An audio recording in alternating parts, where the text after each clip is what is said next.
La historia del estoicismo. El estoicismo tiene sus orígenes hace más de 2000 años. Como todo en este mundo, nace algo bueno después de una desgracia, una catástrofe. Es así como nace el estoicismo. En esta ocasión, el afortunado fue Zenón de Sitio. Descendiente de una familia de comerciantes, Zenón iba de regreso a su ciudad con mercancía. No se sabe exactamente en dónde. Pudo haber sido en puerto, cerca del puerto, no se sabe a ciencia cierta. Pero la embarcación sucumbió a los embates de una fuerte tormenta. Naufragó. Esta tormenta le arrebató toda su fortuna. De alguna manera, Zenón llegó a Atenas y así, en un abrir y cerrar de ojos, se encontraba viviendo en las calles de una ciudad donde no conocía a nadie. No tenía nada.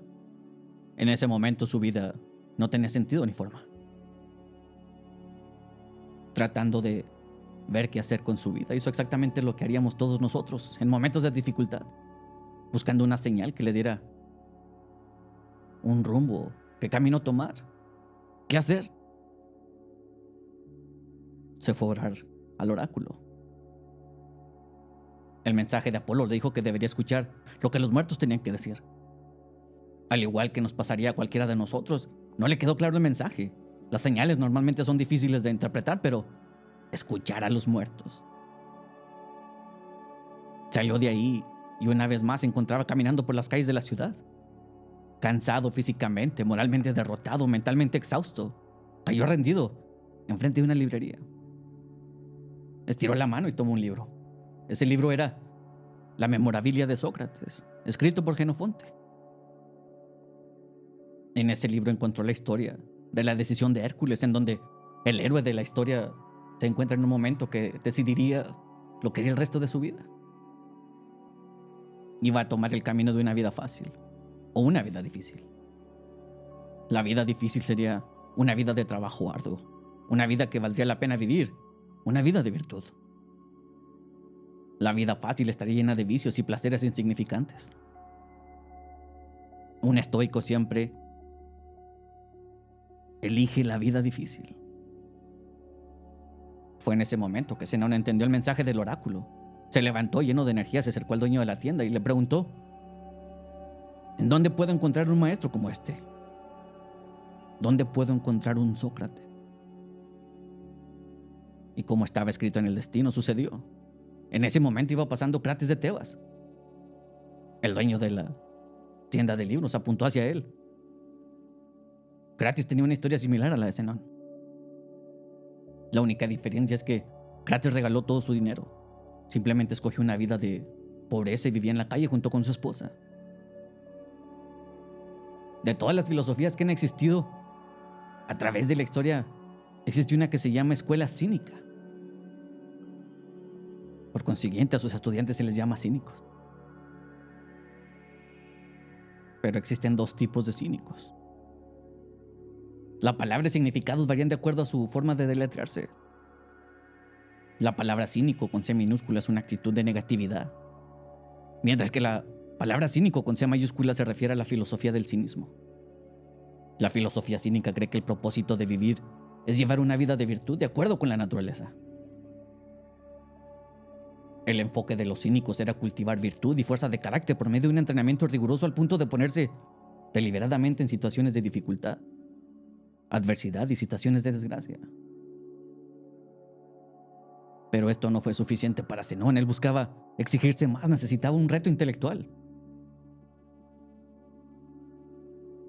Fue así que comenzó a estudiar en la Academia Platónica y aprender sobre la metafísica.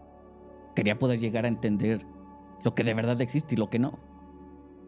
En otras palabras, la pregunta de la metafísica es: ¿qué existe y cómo es? Una vez más, no fue suficiente para Zenón. Esto lo llevó a estudiar en la escuela megárica, en donde aprendió sobre la lógica. Aquí es donde podemos decir que se ligan las ideas del panteísmo y el estoicismo. El cosmos es activo, dador de vida, racional y creativo. Es la unidad cohesiva, una entidad autosuficiente que contiene todo lo que necesita y todas las partes dependen del intercambio mutuo entre sí. En otras palabras, el universo te pondrá en donde tengas que estar cuando estés listo. Estas lecciones y enseñanzas juegan puerta importante como un precursor por medio de la filosofía estoica para la lógica proposicional. Es aquí donde nació el estoicismo. El nombre deriva del lugar en donde Zenón impartía sus clases. Un edificio público que tenía el nombre Stoa Poikile, que se traduce directamente a porche pintado. El hecho de que esta ideología lleve este nombre da una idea de lo práctico y hasta un punto la humildad sobre la filosofía de su fundador.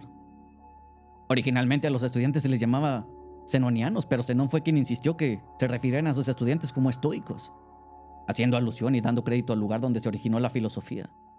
Un homenaje al porche pintado. Zenón insistía a sus estudiantes que todo su esfuerzo, enfoque y energía debería ser puesto en lograr sabiduría. Esa misma sabiduría tendría más valor que cualquier cantidad de riquezas y reputación. Zenón le decía a sus estudiantes: mi viaje más lucrativo comenzó el día que naufragué y perdí toda mi fortuna. Esta lección fue algo que aprendió mientras estudiaba la filosofía cínica. Sé indiferente a todo lo que no sea la virtud. Todo lo demás es insignificante y sin valor comparado con la virtud. Para los estoicos, lo único verdaderamente bueno es la ética, lógica y la física. Todo esto ayuda a crear un carácter moral. Un estoico entiende la importancia del consecuencialismo y la deontología para la ética. El estoicismo se divide en 3 fases. La fase 1 comienza con Zenón en el año 301 a.C., seguido por Cleantes, Crisipo, Diógenes y Antípatro hasta alrededor del año 130 a.C. La fase 2 continúa a partir del año 100 hasta el año 50 a.C. con Panecio y Posidonio respectivamente. La tercera fase comenzó en los primeros años del siglo I con Séneca, seguido de Cleantes, Musonius Rufus, Epicteto y terminando con Marco Aurelio en el año 180 después de Cristo. 3 personas muy diferentes. Una misma mentalidad y pensamiento que siguen siendo tan ciertos hoy como lo fueron hace más de 2000 años. Como podemos ver, en esta tercera parte la filosofía estoica no es excluyente. No tiene requerimientos específicos para determinar quién la puede estudiar o no. Estaba abierta para todos. Tenemos a Séneca, un diplomático romano. Epicteto, que fue un esclavo los primeros 30 años de su vida. Y Marco Aurelio, el último emperador de lo que hoy son conocidos como los 5 emperadores buenos. Desde entonces, a través de la historia, hemos visto el estoicismo en gente de negocios, líderes de naciones, escritores, atletas, catedráticos. No existe un estereotipo a quien se le pueda apuntar y decir: ese es el modelo perfecto para representar un estoico. La intención y misión de un estoico es vivir de acuerdo con la naturaleza, con virtud y sabiduría. Para todos nosotros los humanos, la razón es nuestra facultad gobernante. Gobierna nuestras decisiones, evalúa nuestros pensamientos y sentimientos, y nosotros podemos decidir si todo eso es bueno o malo, nocivo o saludable. Aprendemos a ver que nada es lo que parece, y la realidad es lo que nosotros queremos que sea. Ese es nuestro poder de decisión. Es nuestra responsabilidad proteger la integridad, nuestra habilidad de razonar y usarla de la mejor manera posible. Si utilizamos esta facultad gobernante, vamos a llevar una vida racional y así mostrar sabiduría. Los estoicos adoptaron las virtudes cardinales de Sócrates y ahora son los pilares de esta filosofía. Para llegar a una vida de virtud, los estoicos se han guiado por la sabiduría, la justicia, el valor y la disciplina, autocontrol o moderación. La justicia es la sabiduría que expresamos en el mundo social. El valor y la disciplina Nos exigen un dominio total de nuestros miedos y deseos para superar emociones nocivas que puedan empañar nuestro sentido de justicia y, como consecuencia, la sabiduría. La sabiduría nos exige un entendimiento de la diferencia entre lo bueno y lo malo para determinar a qué debemos ser indiferentes. En otras palabras, cosas externas pueden tener algún valor, pero no lo suficiente para hacernos perder nuestro equilibrio. Estos 4 pilares nos llevan a un estado de calma y serenidad. Nos enseñan a mostrar la indiferencia hacia los placeres y la acumulación de posesiones materiales, para tratar de ponerle de una manera más clara. Si se puede usar para hacer un bien al igual que un mal, deja de ser bueno y es ahí en donde debemos verlo como indiferencia. Los estoicos han sostenido por siglos que el hombre sabio y bueno sabe sacar lo mejor de toda situación que tenga que enfrentar, ya sea enfermedad, pobreza, enemigos. No debemos de malinterpretar a los estoicos. Esta filosofía no se opone a que las personas se propongan y logren metas, pero es aquí cuando todo regresa a la razón, en donde la pregunta es, ¿qué valor tiene el éxito si te hace perder tu sabiduría y virtud? Los estoicos nunca han hecho diferencia entre ricos y pobres. La razón y la sabiduría nos dicen que debemos ver a las personas con consideración moral, decidir por su carácter moral y no por sus posesiones materiales, y así es como todos somos iguales. Un estoico desarrolla sentimientos para los demás con justicia, integridad y benevolencia. La creencia popular es que los estoicos son personas sin emociones. La realidad es que las emociones se ven solamente de 3 formas: buena, mala e indiferente. Algunos de los rasgos de las emociones buenas dentro del razonamiento estoico son un profundo sentido de plenitud, felicidad y paz mental. Todo esto se puede únicamente con sabiduría y virtud. Una repugnancia saludable hacia cualquier tipo de vicios malos y malos hábitos, con una conciencia, honor, dignidad e integridad, y el deseo de ayudarnos a nosotros mismos y a otros a través de la amistad, bondad y buena voluntad. Los estoicos son humanos, no robots, y al igual que todos los demás, esa es la razón que siempre debemos tener claro y estar alertas que todos tenemos deseos irracionales y emociones como el miedo, la ira, antojos y otras formas de placeres que son malos para nosotros. Los estoicos no están de acuerdo con maneras nocivas de reprimir las emociones. Por eso aconsejan reemplazarlas con cosas saludables. Las emociones saludables son todas aquellas que siempre están bajo nuestro control. Pero hay que tener mucho cuidado de no confundirlas con la virtud.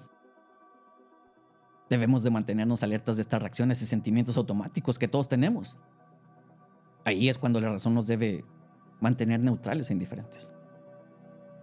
Algo que nos recuerda el estoicismo y de lo cual muy rara vez nos damos cuenta es que existen dolores que nos hacen fuertes, al igual que hay placeres que nos hacen daño. Es ahí que la sabiduría y experiencia nos dan la guía que necesitamos para saber lo que es bueno y malo. Una mente sabia sabrá cómo resistir el dolor a la incomodidad, especialmente si es saludable para el cuerpo y su carácter. Una vez más, todo regresa a ponerse a trabajar la razón y hacer que la meta sea llevar una vida de sabiduría. Un detalle a aclarar es que, al igual que los cínicos, existe una diferencia entre el estoicismo y el estoicismo. El estoicismo con E minúscula denota los rasgos de una personalidad, de mente fuerte con la habilidad de resistir el dolor y la adversidad sin mostrar emoción, mientras que el estoicismo con E mayúscula se refiere a toda la filosofía. Las emociones y resiliencia son solo una parte de todo lo que la palabra con E minúscula ignora. Deja a un lado el verdadero significado de lo que en realidad es ser un estoico. Esa palabra sin contexto ignora la justicia, la rectitud y la amabilidad. El estoicismo no es algo sencillo. No es solamente reglas a seguir, es trabajo diario, entrenamiento arduo para de verdad vivir una mentalidad de indiferencia a la opinión pública, dejar de darle importancia a las primeras impresiones, un cambio de percepción. Un estoico que reprime sus emociones practica un estoicismo nocivo. ¿Y tú? ¿Cuál tipo de estoico quieres ser?